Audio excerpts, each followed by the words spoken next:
Yes, boy! Welcome back to another episode of Vaabs Podcast. Vaabs. I am your host, Captain Lebrazil. To my right, as always, is Davey Delicious D. And behind the camera, we got your certified Vaab controller, DJ D. And in the studio today, it's a major one, to say the least. Davey? It's massive, everybody. This week's guest has over 10 years of experience in the South African music industry with over 1 million total streams on Spotify and playing some of the biggest festivals in SA like Rage and Ultra 2023. You've definitely heard some of his tracks and you've definitely been jawling with him. He does this all while still running his event company Garden Party that helped revitalize South African nightlife scene and bringing in new caliber DJs into the public light. Everybody, please welcome Aidin Caye in the studio. How's it? Always back involved. Yeah, well, we are at 4 ways, might as well. Yeah, 100%. Acclimatize myself. Yeah. I was gonna say, do you like 4 ways as a whole? Is that... Do I like Johannesburg as a whole? Oh, there's it. Don't you dare.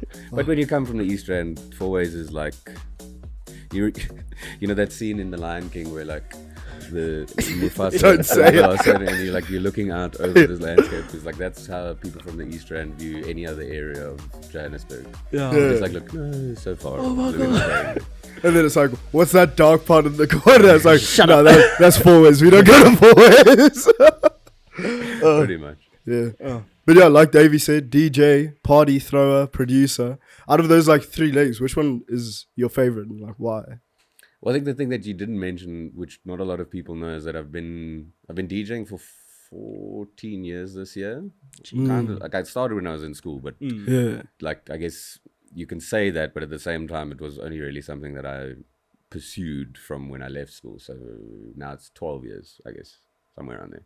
But about a year after school, I actually started working for a company that distributed music, and then eventually joined Soul Candy and worked at Universal. So I've done like the DJ producer side of things, as well as artist management and like working for record labels, doing A&R, social media, that kind of thing. So there's like a whole different entrenched aspects of it from the behind the scenes point of view. But when it comes to, I guess, the things that I'm involved with now, I couldn't really pick one that I enjoy the most in terms of like everything has its benefits, but at the same time, like for me, DJing will always be my first love and passion. Like when I tell you, like, I mean, recently I played with a friend for 17 hours, just at his house, just chilling, like just the whole day, just jamming tunes, like showing each other, like this is the kind of vibe we like whatever. And it was just like a way to express and connect over music. And that was how I even got into DJing, was like I saw how music can connect people and how it can touch people. So DJing is always my first love. That'll always be something that I'll always consider myself a DJ, not a DJ producer. I like making music. I do find reward in it, but DJing, I get a lot more fulfillment. And the event side of thing has a different dynamic or aspect to it that brings fulfillment, but at the same time, a lot of stress. A lot of stress. I can imagine, gosh. Bill, going off of that, like being a DJ producer like situation, we know you have very strong opinions about being a DJ and being a producer as well. But we often find that people don't talk about how producing can help you DJ, or you have to be a producer first and that'll help you in your DJing, but no one ever speaks about the reverse. So how does being a DJ help in the production and the making of your songs and things like that? So I think what I've come to realize is that producers who DJ because they have to play their music, like there are a few people that like they produce because that's their first love, and then they DJ, but they never quite feel the same connection to DJing as what somebody who starts out DJing does. So what being a DJ and being exposed to different crowds, different dynamics has taught me, and what I bring into my music is, I guess, a way of being able to recognize moments in a song that can bring up people's energy in a nightclub or in certain settings. Like some tracks are more for festivals, some tracks are more for clubs.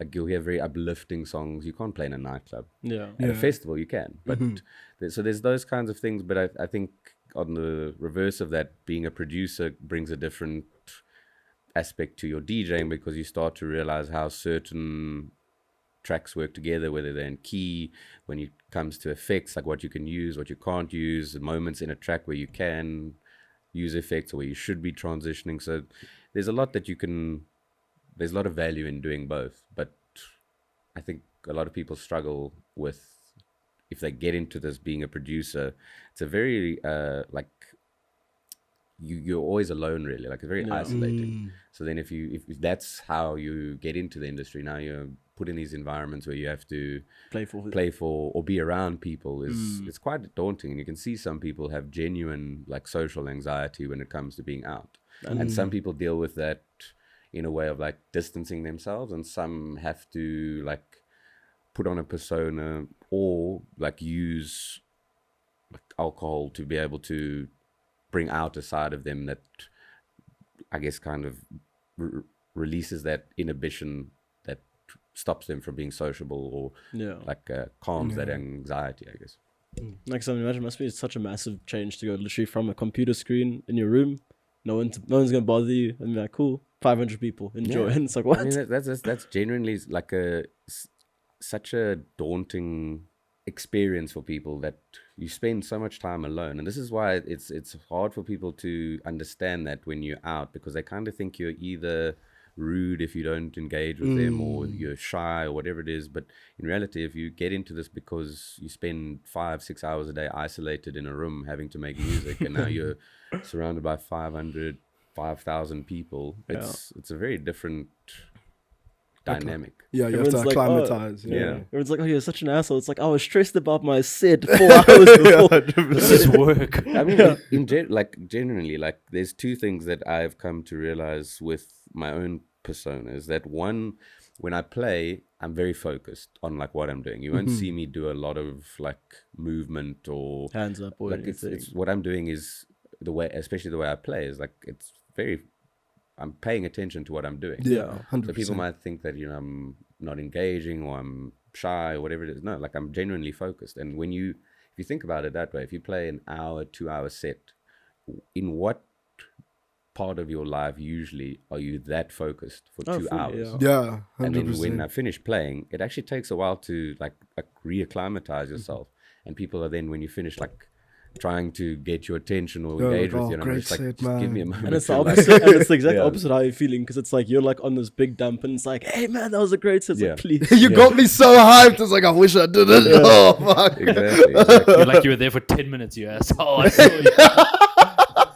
Because Even with us, I mean, it's definitely nowhere near the same. But with the podcast, like when we film, like especially the first like few episodes, and I think as well you must have felt it when you did yours. But like for an hour, you're talking, then you hit like a big like dopamine dump because it's all finished, and then it's like you literally are just like a potato at that point. And I imagine it's the same there. Once you finish that set, it's like, okay, I need to. Yeah, it depends on.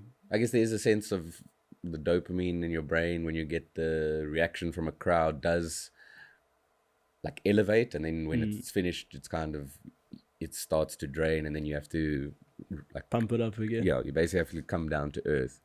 And people seem to, I mean, it's not like they would understand that. Yeah. In reality, when you're out to party, your energy is like here.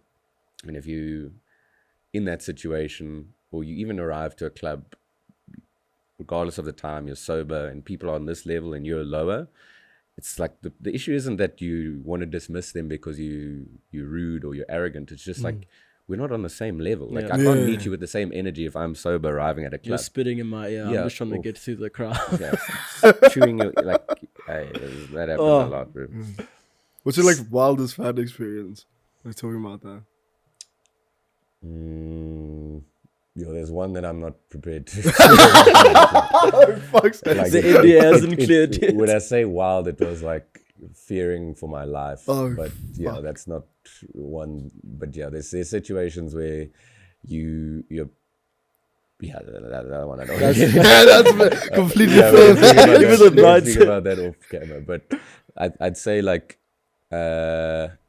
Wildest. Damn. I mean, I've had people flash me or throw clothing at me, Nice, strong. which is like, okay, that's kind of, I've heard that before. I can't think of one offhand, but it's still foreign for me to see how people can know me without ever ever having any kind of prior interaction with them. It's still foreign for Oh, me. yeah. Because a lot of people 100%. only really know about me coming onto the scene in like maybe the last 3 years. They kind of look at it as like, yeah, man, you hustling so hard, like we admire it, whatever. And I'm like, for me, the what makes it so like strange is that I haven't done anything differently. Like, I'm not working harder now than I did Like that 6 almost years, 10 years 10 years before ago. that. It was just that what I did now had more impact, and it was opportunities that I was presented that I took. So when people are like only recognizing me now, it's almost like this, what do they call it, imposter syndrome, where it's like I can't really feel the validation that they're giving me as genuine, or I can't internalize it in a way that I feel it brings me satisfaction. So when somebody says that to me, it's so foreign, it's weird. Like, it's not that I dismiss it or I don't appreciate it, it's just I don't believe it. like I don't really know how to I'm not, take it. You're not there yet. Like people knowing my name, asking me for pictures, and I'm like, cool, like, I'm prepared to, but What? what? There was I don't know if you ever did it, because you never sent me a picture. It was about, I think it was the end of May. Somebody came up to me at one of the gigs I was playing, and he said to me, bro, like, you've inspired me so much. I'm actually going to tattoo my face on your face on my leg. And I was like, I really appreciate it. Please don't do that. Please do that. I was like, if you want to put like a song name or like which song touched you the most, by all means, but my face, no. We're not at that level yet. I'll pick the tattoo artist. Well, that's that remember that sculpture of Ronaldo that was like, I'm picturing that, and then he's posting about him like, oh, That's tough. It's like I got a picture of you guys like, that's not me. That's not me. Are you sure, my brother? In terms of that, like getting the opportunities, like, and actually running with them, I feel like, to your point, a lot of people found you with obviously Secret Garden Party and then Garden Party, which, by the way, I think was like the most clever marketing thing ever. But then Davey broke the bubble and told me that it wasn't marketing to change it from Secret Garden Party to Garden Party. It was out of necessity, unfortunately. But it was a genuine, like, it wasn't done in a malicious way or in an intentional way. Because, I mean, you can see there's people locally that take a international concept and they just kind of rip it off locally. Yeah. If you've been to that venue, you understand why I would have come up with that name. 100%. Not having even heard of the actual brand that had been started. And I was just sort of told, like, you have to stop. Yeah, So, stop okay, cool. Like, I'll just get rid of the secret. Yeah. And then it became the Garden Party. But the way you spun that shit. That was, I was sitting there, and I was like, yeah, this is No one will know the difference. yeah, it's no longer these little things. It's like, no, the secret is out. So, like, it was like fortunate that I could make that play on the words, and people were able to not view it as too much of a change. But at the same time, people still refer to it as that, and I'm like, yeah, whatever. But the weird thing, well, not the weird thing for me, is like when I started doing those things, or doing those parties, they gained a lot of attention because what I've always taken pride in is trying to do something different and set myself apart. But what I noticed the trend of in the months sort of following that is all of a sudden there were a lot of these garden, like events that had the word garden in them. And I was like, oh, okay, I see what you're doing. The heights of summer. Like, I'm sure it's a coincidence. Yeah, 100%. They didn't know. They just got to the venue and thought, it's like a garden. It's just like we're in a warehouse. Garden. Yeah, we're in the middle of a sports bar in Benoni. Let's put the word garden in our event. There's a flower bed in the back there, man. We love that the- pot plant over there. It's been broken for years. Oh god.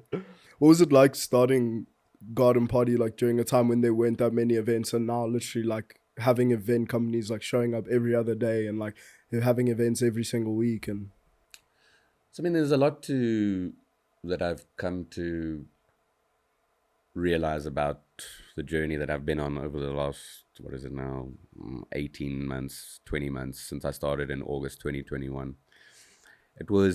I'd done a few events before the pandemic, and it just didn't really feel fulfilling for me because you're spending so much time like doing things that are foreign if you're just a DJ. It's a very different side of the industry that you have to acclimatize yourself to, learn the ropes. And they were all like either made very little money or lost money. And I thought, like, this isn't really for me. And I was approached to do these events in like level 3 lockdown. So nightclubs were closed. Most like establishments, I think at that time we had a curfew, if I'm not mistaken. Even at that time, the curfew was only lifted at the end of 2021. And I was approached to use the space, and I looked at it and I was like, I don't know if this is a space for events. Like, it felt there was so much of a juxtaposition between this cool little courtyard and then this very like cold restaurant. And, but the thing is like, if I look back at that time and I look at the trajectory that my career and this brand has taken, is that the consistent thread through all of it was that when there was an opportunity that I was provided that most people would kind of like they would be unsure of and then never really commit to. When I've been presented with something like that, I just went, okay, let me try it. And fortunately at that time it was, as you said, like there weren't a lot of events happening. DJs were prepared to play for very little because they didn't have the platform to actually play.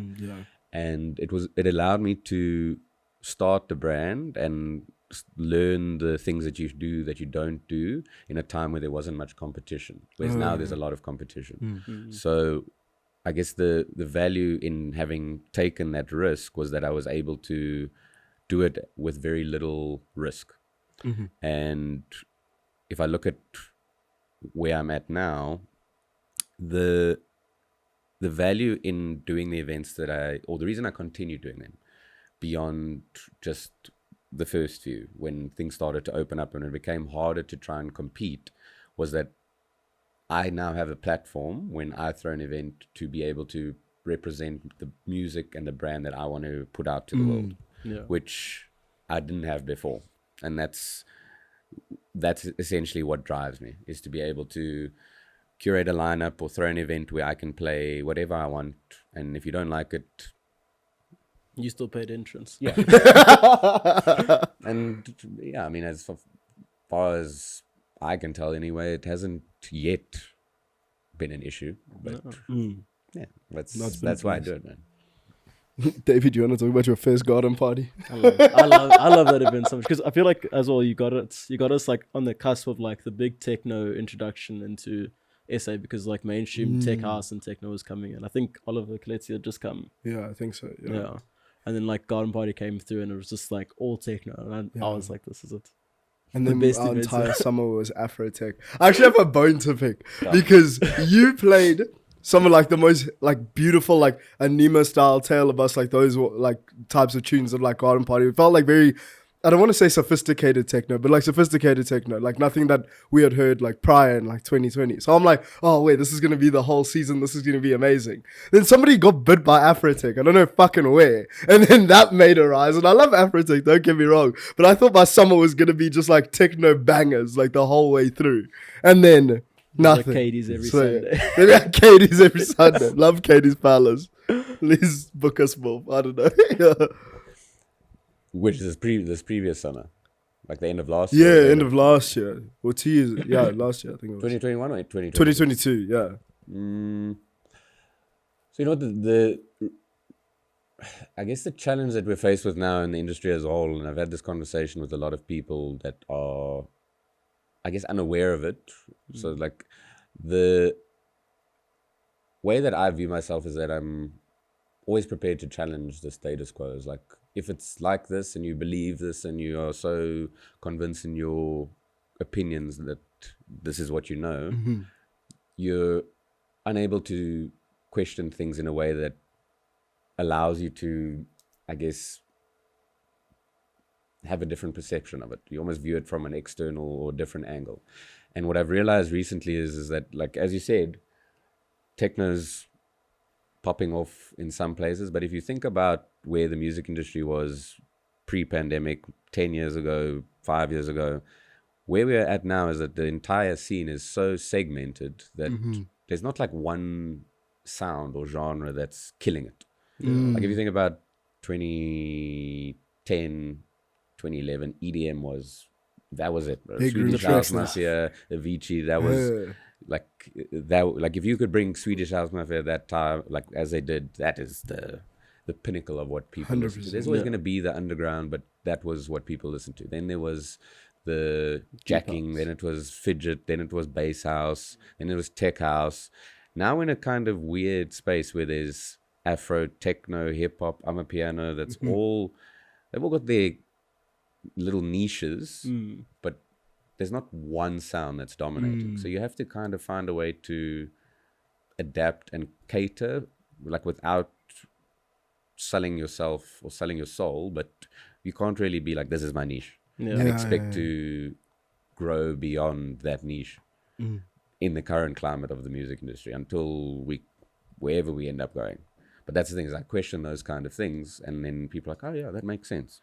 But most people are just, not that they are naive, they're just oblivious to it because they're not prepared to challenge their opinions. No. Do you think the niche is because there's so many like event companies around now that they can kind of afford to say like Afrobeats and all these things, like have tailored events like that? Now it's literally now a platform that everyone can express themselves through the categories they want to play, all the genres.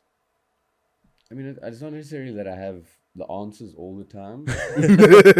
But again, as I say, like I'm always prepared to have my opinion challenged, but don't like be so set in your beliefs that you're unable to like have somebody challenge you on it. And my perception of it is that it's actually more to do with the pandemic than anything else. Is that we essentially lost like a generation that would have been fed down. It's almost like if you think about your music taste, it's always kind of like filtered down from generation to generation. And with that break in clubbing and partying, people were like unacclimatized to that environment. And I don't know if it was that they weren't being exposed to what would have been exposed to had the DJs just kind of kept playing, and they found their little cliques and niches within that, or we're just in a place where nobody really loves anything. It's not like there's nothing that can cater to people across the board. I don't know which one it is, but essentially that is the challenge that we're faced with now, is that there's not one party or one event that is killing it, that it caters to one sound. It's that every event has a different floor, different sound, or the lineup has different genres on it. It's just, you have to either cater for everyone or accept that if you're only going to cater to one demographic, you're limited with the amount of people that you're able to actually draw to your event. 100%. Do you, so like, I agree with you. I feel like when we were in high school, I feel like the music taste was very diluted. Deep house. Like we have a lot more purists now, like that like are like tech house is my thing or whatever. Where I feel like back in the day it was very EDM, but people were like fine with anything. It didn't really have to be a specific genre. It was like, they were like open to try new things. I find what interesting what you said was that like COVID broke the thing, and then they're like feeding people down. It's almost like you've reinvented, like now that the club space has opened up again, it's like you've reinvented what music people should listen to almost, which I find very interesting, because it's like we've just gone to clubs, you've given us the music that you thought, and we've kind of like adapted, and I think that's really cool. But from the niche perspective, do you feel like there's specific people that fit into these different niches now? Do you think it's a type of person that you kind of market to for like techno, or do you think it is quite a broad spectrum in terms of personalities, age, all that type of thing, or do you think it's a specific niche that you could classify? I guess where I perceive the techno scene to be now, and it might upset a lot of people, is that techno has become a fashion statement and not a cultural movement or genre.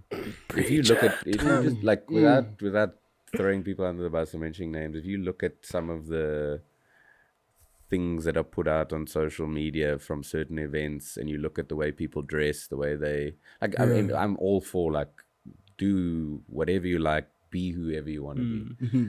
If you take the way they dress and the way they sort of view the music and the movement, and you have to rewind 10 years, and you take the black and you make it more neon, it's literally the EDM scene in 2023. Just everyone's now in monochrome black. It's like these fishnet topless, like that kind of, like, it's literally the same scene. It's just now all of a sudden, it's like No techno color is, to it. techno is a difficult genre to sort of get into if you're not familiar with electronic music, because it's not about like the same way EDM was. It's not about these big build-ups and drops and vocals and kind of things. It's like something that is very much it's a feeling, it's an energy, and it just kind of feels like it's been so saturated and so, like, I'm trying to think of the word.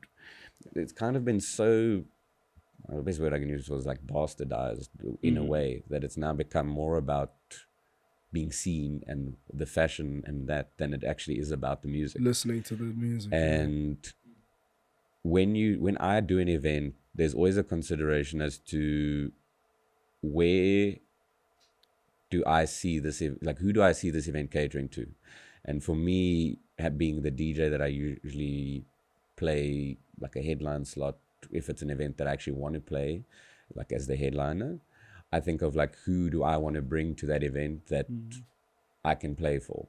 So it's never really, I never try and cater to any niche with what I do, because I know that I don't, being almost, well, I turned 30 this year, like I can't relate to a 20-year-old on a level of like where you're going to go out, or like what are you interested in, what music you like. I just put myself out there and I do what I need to do and what I believe in. And if you resonate with that, I'll see you come there, through. kind of thing. And yeah, I mean, it's worked relatively well. This year's been a slightly different dynamic in terms of trying to bring people out and what their motivations are than what last year was.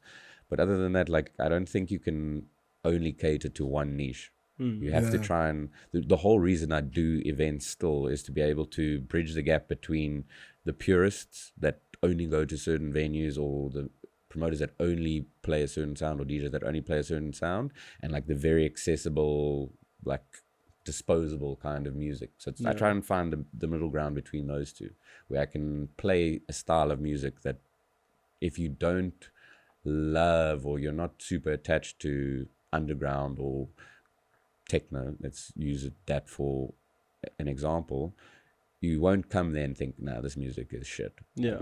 That's the way that I approach it.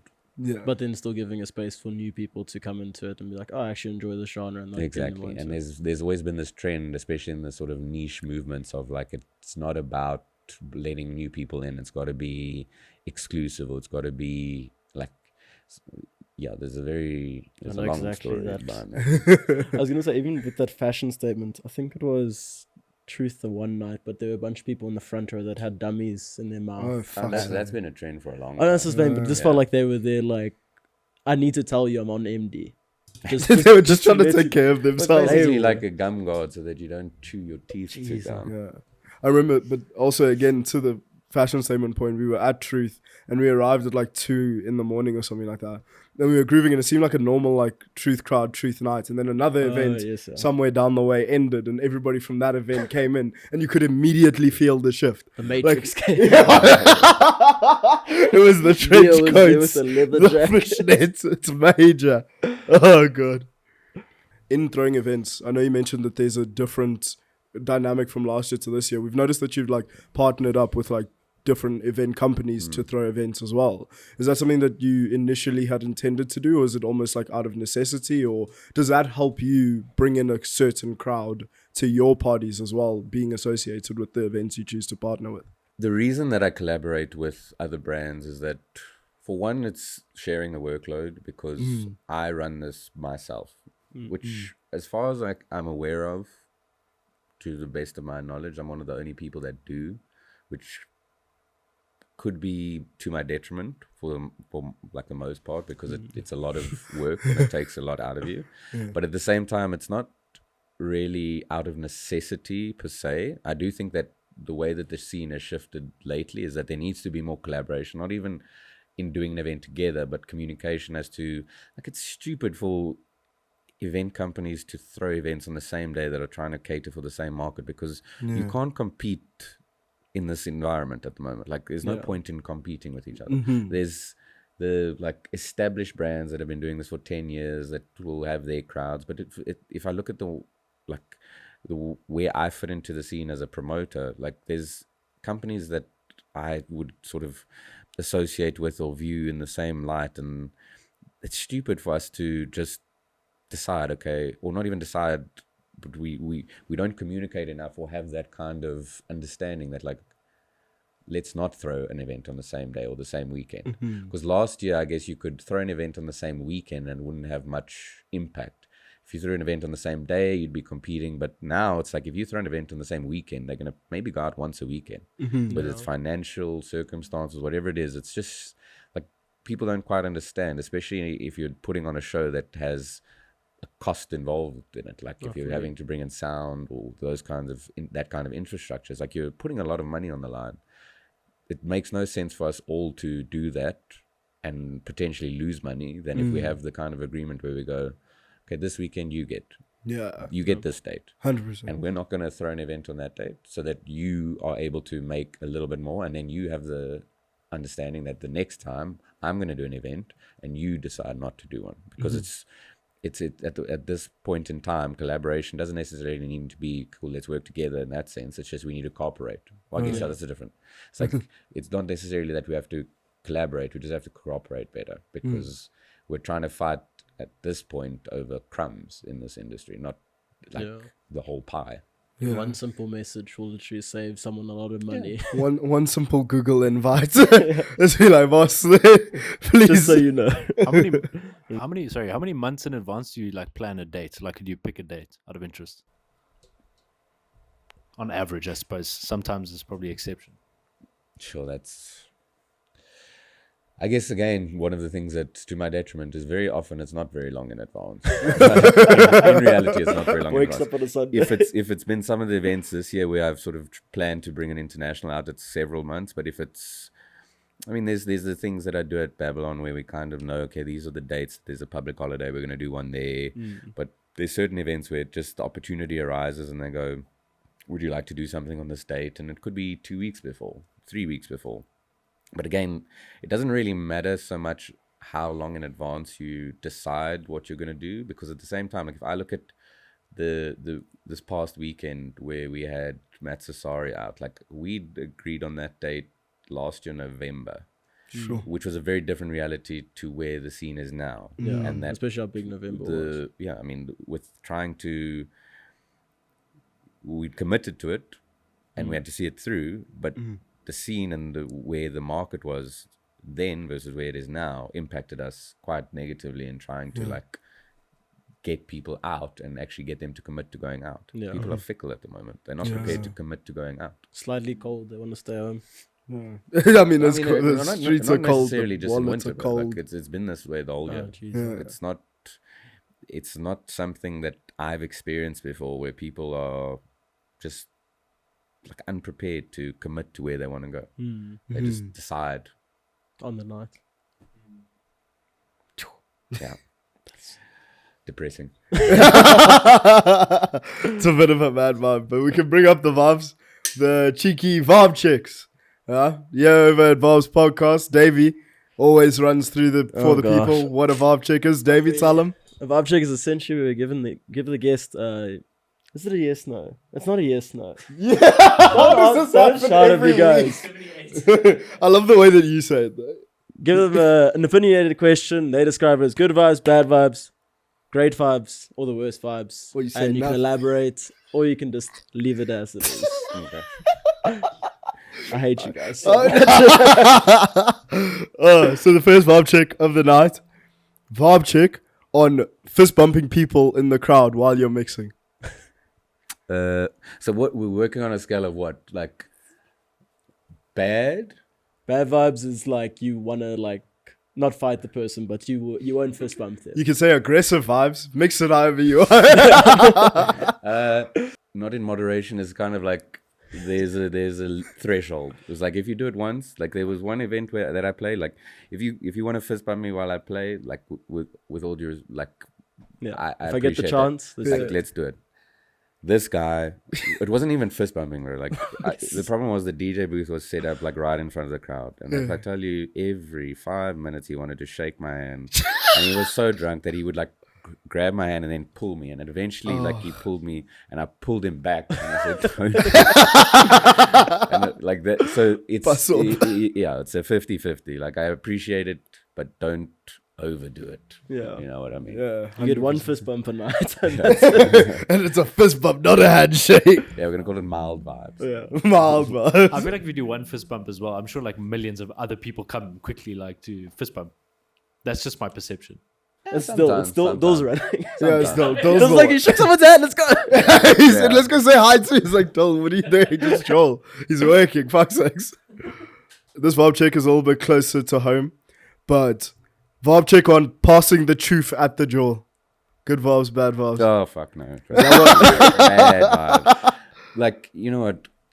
Firstly, the irony is we went from a period of like keep 2 meters away from me, like don't fucking shake Look my at hand me. to like some dude in the crowd being like, "Hey bro, can I have your vape?" It's like I'm playing a set right now.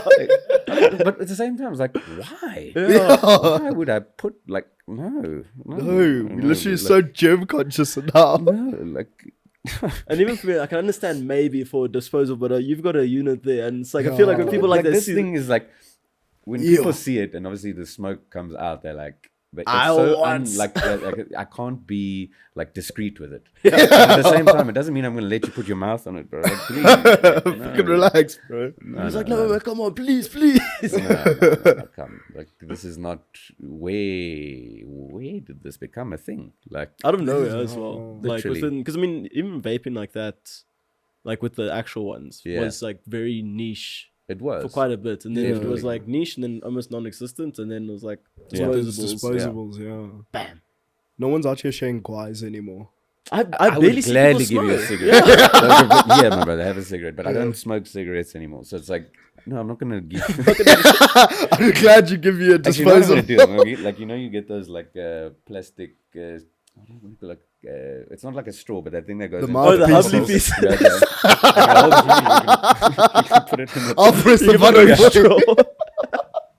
The problem is when you let them hold the mic. I That's literally just imagine it's like the DJ's handing out free pulls. It's like, But it's not the same, but it's the same kind of like weird crossing of like a social barrier that people don't understand. Is not like sometimes I'll tolerate it, but at the same time, like don't put me in that position. Is like people will come up to me, it's like, "Oh, can I try your glasses on?"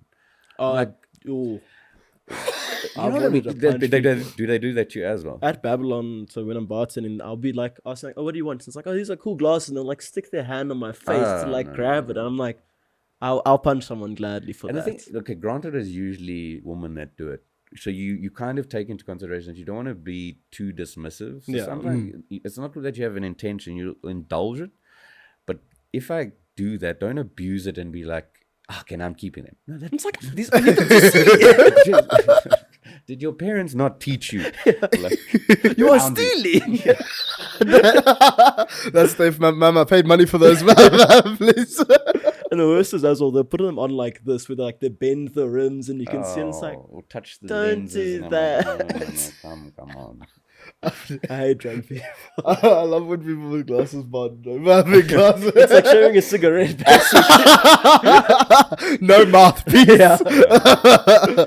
Oh, that's jokes. It's Man. like stealing glasses, like the new stealing hat thing. It's like, Oh, I remember when you were younger, Oh. chicks used to steal your hat for fucking forever. No, you used to And steal you steal hats. his hat hair. Those are trying to say they used to slay in high school. My hat was always stolen. At least one time an episode, Dol needs to let us know that he's past his peak. I had a different experience where it wasn't necessarily that they try to like steal or like borrow. Like I was playing a gig and somebody approached me that I was wearing a shirt that they liked or that their partner liked, and they wanted to actually pay me for the shirt. Like they were prepared to, and it was a lot of money. Yeah. And I thought, okay, how would I even possibly do this in the middle of a nightclub? Like, how would this transaction work? I was like, no, I'm not gonna do it. And I was like, it was just- How much did you say though? yeah, I was thinking like, no. It's like I'd be shirtless for a bit. I'll find this shit. I feel like you swap with him, but that's probably fucking worse, man. Can you imagine putting someone else's Oh, no, sweaty it was a shirt woman. on? It was a Oh, woman. was it a woman? Yeah. Okay. Because I I, mean, couldn't even still. like possibly like it wasn't that couldn't take that into consideration. So I was like, I swear I was on so many drugs. I saw Aidin wearing like a crop top. And it's like, do what you do for the bag. You do you. Next up, we got our viewer Vaabs checks. So these are the ones that you guys, the fans, send in from IG. If you guys don't follow us on IG, make sure you follow us at Vaabs Podcast to get involved in the viewer Vaabs checks. The first one comes from Kalen_31, and he says, Vaabs check on solo raving.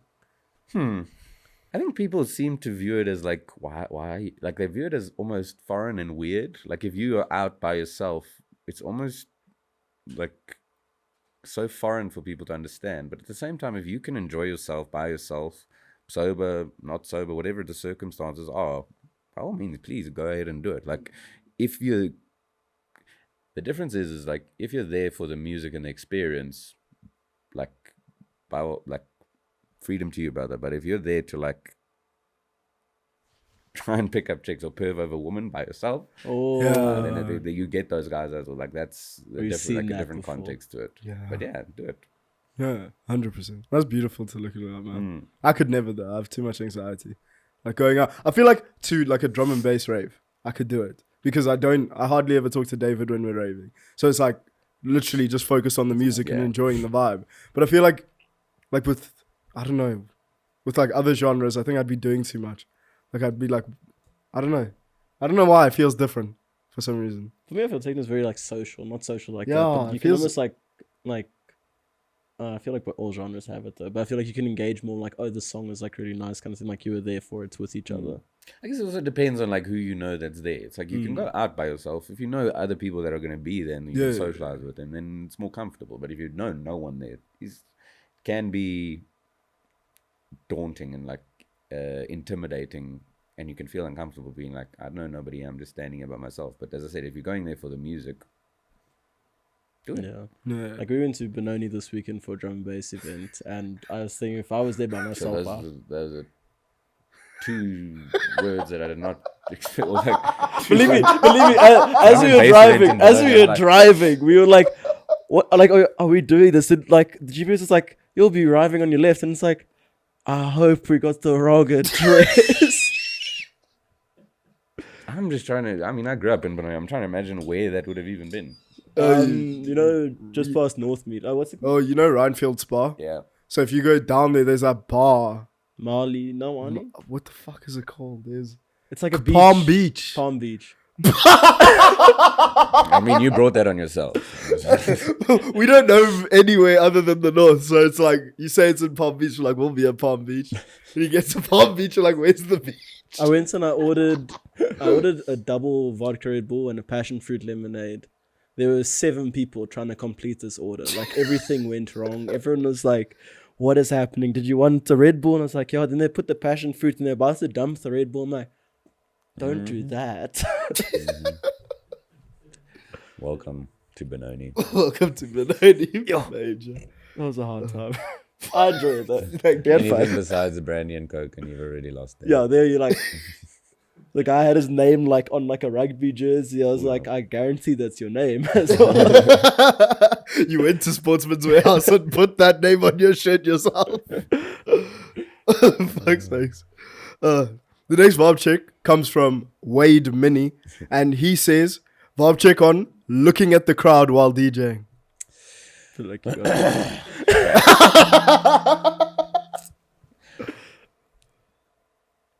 I guess it's not like I think people seem to view it as like it's objective. Like, you know, if you're put in the position where you're playing for a crowd, you need to look at them, you need to engage with them, you need to make them feel recognized.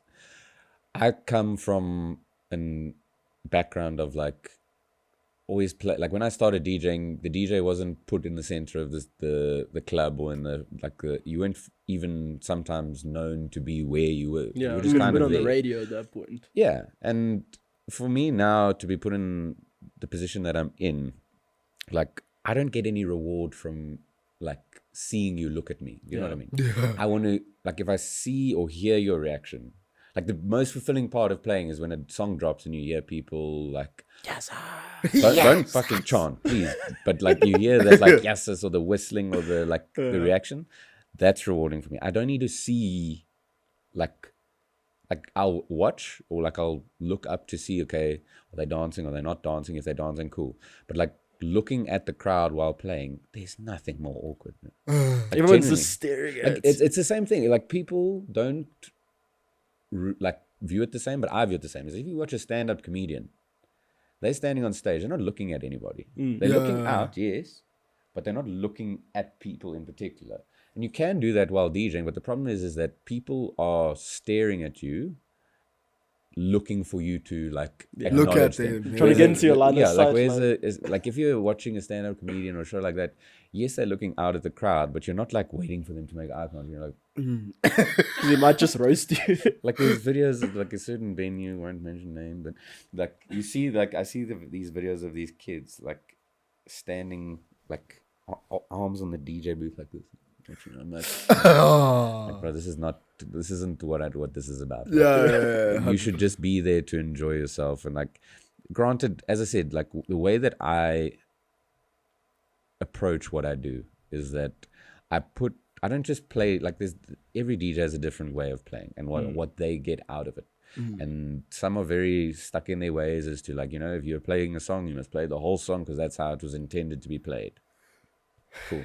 The way I approach it is that I try and bring an element of creativity to it by picking songs that work together, that I can mix with each other. So I'm always like thinking, like I'm not just like pretending to be doing something. I'm there like focused. So if I'm not looking up, it's not because I don't want to. It's just that I'm busy. You know what I mean? Like this is what I'm doing. It should be a compliment to like, oh, I'm so busy making your night. Don't good. even pay attention. Don't watch me. Like if you want to, if you want to watch me, but don't expect me to like look up and be like, yeah. You drop the tune, you're just like, yeah, like that, didn't I you? really have to feel it to do that. Otherwise, I'm just like, okay, cool. Yeah. Next track. Yeah.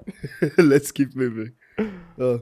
Last Vaabs check. It's not really a Vaabs check, but a question from Christina Wides, which seems kind of. I'll say it and then I'll tell you what it seems like.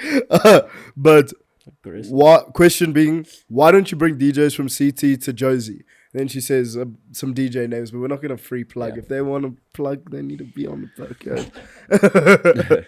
So, I mean, I have. Yeah. And we're going to do more in the near future. But the reality is that there's been a definite, like, a distinctive fracture in the scenes in Cape Town and Johannesburg where, and it could have been more exacerbated during the pandemic where travel wasn't as, like, it wasn't an option. And then as things opened up and the airlines, like, liquidated and we lost the access to be able to travel for cheaper, the cost of traveling has increased to the point that it's like if you have to pay for somebody's flights, accommodation, and their set fee, it's not a cheap. It's not a cheap exercise. So you're taking on that cost to bring somebody up here that might have a presence, or even if they don't, even if you believe they're really talented, it's a risk that you're taking on bringing them here. At the same time, like people would view like, okay, well then they get different, like they can try get different bookings while they're in Johannesburg and. Cool, you can, but the problem is that again we have such a small market here that like unless it's a completely different demographic, which often it isn't, you're actually starting to compete with the other people just to save a little bit on flights. So I believe that what has happened is that it's something that I've picked up on as well, is that Cape Town has their little collectives and their cliques. Joburg, we don't really have cliques. There's certain people that are quite like, I guess they keep themselves a little bit guarded and like protective over like who they let in. But in Cape Town it's very cliquey, and their approach to booking lineups versus Johannesburg is that like if you go to an event in Cape Town, you'll very rarely see DJs playing like a 1 hour set, like an hour and a half, 2 hours. So it'll be like 4 DJs 5 DJs at most in most clubs. Mm-hmm. In Johannesburg, there's a fucking 12 DJs on one night. 100%. And that, I guess, is the difference, is that like they've kind of kept their scene and we've kept ours, and there's not as much correlation anymore in terms of sound and that kind of thing. So it's not like a beef. It's not like there's no intention behind it. It's just that it has to make sense financially to be able to do it. I'd love to if it was feasible, but when you're paying $5,000 for a flight, then it's like another 1.5 for accommodation, then a set fee on top of that. That's like, if you put it into context, there's a lot of tickets to sell for one person to come up here. And also, no one in Joburg might know them as well, because they're just a Cape Town consideration. DJ. Yeah. Do you think No, it's that makes easier to get into the scene in Cape Town or versus Johannesburg, or? Sure. I don't even know anymore, bro. Oh, is it, Like, there's honestly, everything like, shifted that badly. everything has changed in this industry in the last 5, 6, 7 years. Every platform that was available to people from 2015 until now has changed or shifted. So when people ask me, like, how do I get gigs or how do I get bookings? I just do. No. Who knows, man? Like, you follow the path you're on. The most valuable quote that I was ever told, and it still sticks with me today and stays true, is that if the doors you want to open for you aren't opening, it means they're not the right doors. And that is like the approach that you have to take to get into this. If you see this person did this to get there and you try that and it doesn't work, or even if you think that doing that will get you there, it's probably not going to. In reality, you have to build a different opportunity for yourself. You can't just expect what worked for someone else to work for you. Yeah. And like, it's, I mean, because a lot of people want that kind of advice.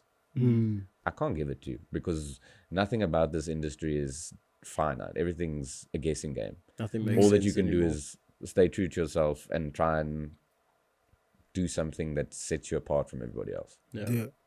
I feel like even in terms of your story, like you spoke about working for like Soul Candy and all of that, that probably people don't fathom, like being an A&R and all of those kinds of like back end things in terms of like entering the industry. It's probably something that they hardly ever consider. It's probably like, oh, let me put this song on TikTok, hope it goes viral type shit. So yeah. I mean, that didn't that didn't necessarily help me get to where I am now. It helped me to gain the experience and understanding of how the industry works, what doesn't, the back end of it, being able to surround myself with people, or being in people's presence that allows you to, I guess, learn while still having to work. But that didn't further my DJ career in any way. It didn't teach me more about production. It didn't help me with events or anything that I do today. It just gave me the opportunity to, like, the thing that people don't understand is, like, in reality, if you go to school, it's not that you're actually meant to remember anything that you learn in school. It's more about you're meant to learn how to learn. It's the same as university. Like, you're not meant to remember everything. It's just you need to learn how to be able to extract knowledge from, whether it's a textbook or a real life situation. And that's what I've done, because that was how I entered the scene and entered the industry and asked questions. I still ask questions, and not a lot of people do. And that's something that can frustrate a lot of people. But at the same time, like, if you aren't prepared, as I said, if you aren't prepared to have your opinions challenged, then it's not on me. In for rough ride. One of the categories we like to have on the episode is a fuck, marry, kill for genres. Okay. Are you ready for it? Tell me. Fuck, marry, kill is EDM, trap, and deep house. Sure. I guess fuck EDM. Strong. So we're saying, like, we're not like wanting to spend our lives with it, but we'll fuck with it. It's for a like little you have a good night. Like, okay, fuck EDM, kill trap, marry deep house. Deep house has got married a lot. Hey, everyone knows deep house. It's the foundation, dude. Yeah. Everyone is there in 2014, 2015. Yeah. And Yeah. That's actually the big. I feel like it's house music in South Africa is literally like unmatched. I feel like no matter what you like, I feel like always there's house there involved. 100%. Like, if you think about it, like, in what other country could you hear kids listening to, like, deep house the way they listen to like Katy Perry or Yeah. Taylor Swift. It's like that is our pop music in reality. I mean, now it's not so much deep house; it's more piano. But like, I still view it as house music, but it's not. It's not the same vibe. It's not the same culture. It's just like we were very unique in that sense. Like we consume. I think I heard, if I'm not mistaken, I could be wrong. Could have been told the wrong thing. But as far as I'm aware, I don't know about now. It was in some part of the last 10 years is that South Africa was the second biggest consumer of deep house in the world behind Japan. Japan. Japan. Yeah, as I said, that was what I was told by somebody that I would like believe, but at the same time, like it could have been bullshit. Now the Spotify for fucking Japanese deep house playlists is gonna go off. Even for me, I think it's such a weird thing because like back when we were in high school, like 2014, 2015, we would go to Truth as well. It would be like 3 floors of just deep house. Like everywhere you went, it was packed. Do you have the same perception that I feel like we do? Is like, for me, the South African sound of deep house was really like Carl Watson, Chunda Monkey, that like Vimo. or Vimo. Like they kind of like tailor made our South African sound. Like, do you have that same perception, or do you think I just had an individualistic? Well, first I wouldn't classify them as deep house because you will piss a lot of people. Like not in a way of bashing what they do, but like if you told somebody that likes deep house that's deep house. What do you classify it as? It evolved, but essentially at the time that they were at the height of that sound was what we would classify as bass house. But at the same time, bass house in America and the other parts of the world is a different sound. It's just what we would define it as. Yeah. So it was deep house is like, if you listen now, it's like your Stay True, or you go back 10 years, 15 years. It's completely. It's not one consistent sound, but you can't really classify that as deep house. But I would say Carl's sound is very unique. It's not that I would classify it as South African, because it had evolved from fidget into what it is now, which wasn't a South African sound. And there's certain producers in South America that produce a similar sound. But what he was able to do was he made it more sophisticated in a way that allowed him to tour the world and set himself apart from other producers, which then you could perceive it as South African because he adapted, he was able to cultivate what he was prepared to represent. The problem is that like music works in cycles, and those, like whenever something becomes that at that level of relevance, it's inevitable that it's going to fall off. And if you're not prepared to adapt, as a lot of people haven't in the recent past, like you will fall, you'll get left behind. No. Like you have to adapt, but not in a way that it's like you're jumping on each trend. You just have to remain authentic in what you do, that people don't make a noticeable observation that you're just trying to like sell out. No. It's like Hardwell now getting into techno, like a slight bit in that sense, where it's like, oh no. The thing is like, if you make music, like I wouldn't consider Hardwell to, like in the beginning, if you look at like where all of their careers started and what they were making, it was far more about the sound and the vibe. And it then ends up being about the commercial aspect of it. And then for all of a sudden, again, this is why I have that reaction, is like all of a sudden now they're trying to make techno, they are making techno, they're just putting their names on songs that are techno. It's not the same as like trying to stay relevant. I mean, they're still making bank doing it, but in reality it's not viewed as like a natural progression. It's just kind of like, very forced. well, now we're going to use the fact that we have a name to just bring relevance to, we're trying to like bring techno into our world so that we can stay relevant. I hear that. I feel like you have so many sick opinions, because now I'm like, were you there ultra after you said like you stayed for the whole? Did you get to see any of Timmy Trumpet? I fortunately did not. Okay, because it was all hardstyle. And to me, I was like, oh, we're going to see Timmy Trumpet. And then I just started hearing hardstyle bangers. And I'm like, this isn't Timmy Trumpet. This isn't what I remember. The thing is like, when it comes to performing at that level and on those kinds of platforms, you can never really remain true to like an artistic,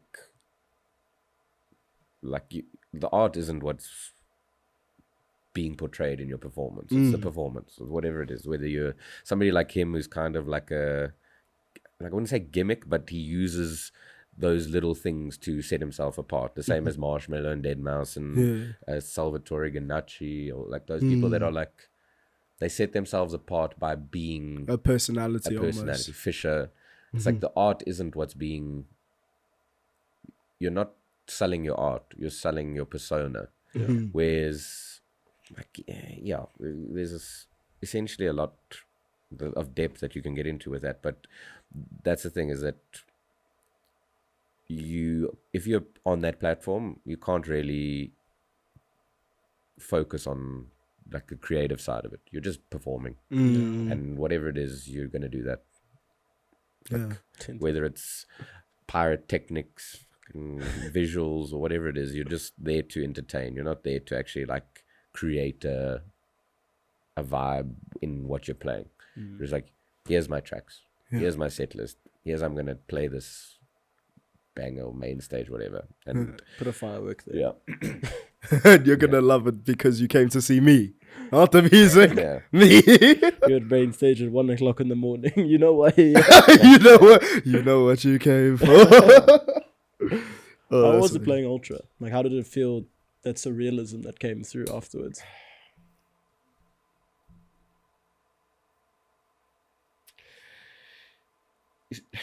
Oh no. You know what, I guess,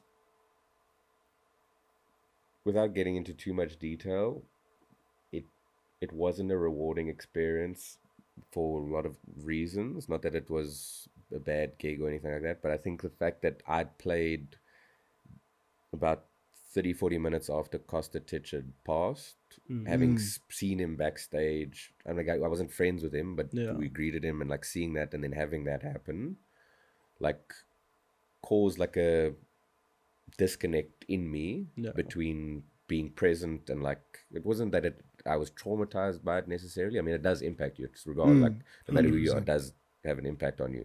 So playing I wasn't present after that. And then there was like certain things, like the lights were very bright on you while you were playing, that kind of, it just didn't feel like I was connected to playing at it. And the stage that I played on, the way that sort of changed, so people then moved to the main stage. So it wasn't like, I look at it as ungrateful for the opportunity. I mean, I've been to Ultra since the very first one, and to get booked was a very like gratifying moment. But to not enjoy it and not to be as present as I would have liked to was quite a like draining feeling. So that's the thing, is that's something that not many people understand about this, is that they see these things on social media, or they see what they perceive, but there's always the sort of behind the scenes or opposite side of it that they aren't aware of, which is why a lot of people struggle with this life that we live, is that sometimes you can want something for years, you can work towards it, and then if it doesn't live up to your expectations, it can impact you like quite drastically. No, I can imagine. It's almost like I feel like you're a deeper guy though. I feel like it's just the nature of the conversation. And we appreciate it, man. Last question. What's your overall goal, out of interest? Like for your persona, for Aidin Caye, where you want to be? I guess what I've come to realize, having gone through the last year and a half, achieving what I have, having had the opportunities that I've had, and feeling less fulfilled than I thought I would be, I've come to realize that my goal is not to necessarily not pursue myself as my main priority, but to be able to, in doing so, whether I make it to where I thought I would make it to when I got into this, as long as along the way I'm able to uplift others and give them the opportunity to see their potential, and be able to, while doing so, build a way for others and grow the scene and grow the industry, and be able to grow a culture here for nightlife, for partying. I mean, if you watch the carte blanche thing about Latinos, like as justifiably wrong and bad as what the situation was, if you just have to watch like the first minute or two of that like episode or video, you listen to the language that whoever the fuck wrote it. I honestly don't give a shit who watches this, but fuck them actually, because like this was the issue. Like if anybody was paying attention to what I was doing during lockdown, I was one of the only people that was prepared to speak out publicly about how we were being treated. Everyone complained, but nobody was prepared to actually like stand up for it. And like if you listen to the language that they use, again, you can like there's no way to condone that. But if you listen to whoever wrote that script, it's students in search of loud music and cheap drinks. What we do isn't loud music. Like can I swear? Like can I? Yeah, fully. Yeah. Go for it. Put them on. With all due respect, if you view what we do as, if you're trying to like dumb it down as loud music simply, like fuck you. Secondly, like just listening to like the language and the way that people perceive what we do, like it's not something that's like that was a situation during lockdown. It's not a like what do they call it? Man, now the word eludes me. It's not seen as not like viewed as non-essential. It's not a escape or damn it, man. The word, I can't think of the word. It's not a luxury. It's like this is whether you are viewing it as something that is detrimental to your health or life, whatever it is like people don't go out for malicious reasons necessarily. It's like that's your escape, whether it's to escape work, whether it's to escape your problems, whether it's to just enjoy yourself.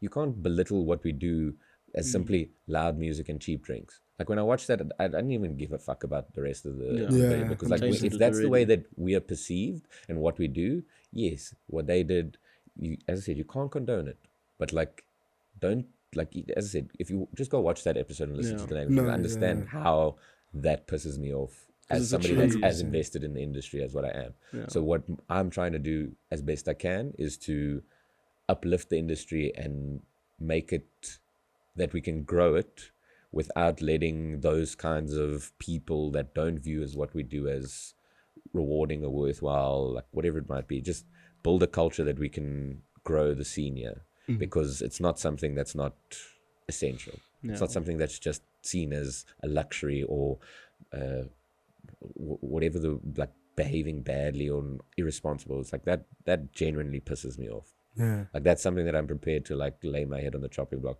for and like fight for, is that I want what we do here, whether it's in a dingy nightclub where everyone is fucked on pills or in a nice upmarket club where people can just enjoy themselves. It's like that's what I care about, and that's what I want to bring to this industry. It's like it's to change the perception that this isn't just like you should get 8 hours of sleep and the weekend, and I want to have kids at 23 and no. I mean, for me, I feel like you I'd say something. No. I was gonna wrap it up, man. I feel like that was a beautiful fucking place to end it, man. Sure. That's true. Yeah. But yeah, Aidin, thank you so much for pulling through, catching a vibe with the bros.